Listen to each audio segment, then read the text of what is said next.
Hi, I'm Kylie Mullen, a PR expert and strategist. Today, I want to talk a little bit about social license to operate, what it is, and why xAI and Grok are having a social license crisis.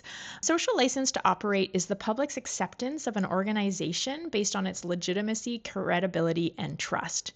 Once an organization loses its social license, it can be harder to do business as usual, and it can be hard for governments not to act. We often think of social license in industries like mining and oil because if the public isn't on board with a certain project, the company might have to spend a lot more money on security, more resources on dealing with the issues, and projects can get delayed and canceled.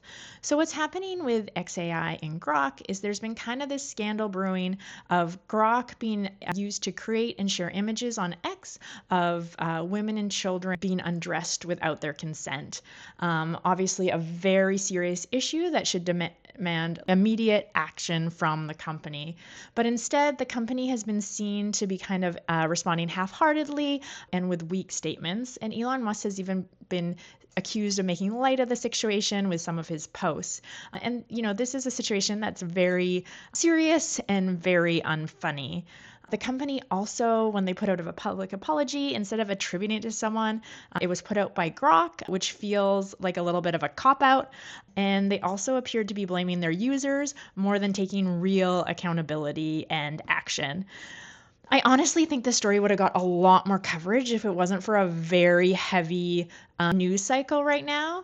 But even with the heavy news cycle, you've seen governments across Europe and Asia demanding action and safeguards immediately, which has forced the company to keep responding and keep this news story in the media.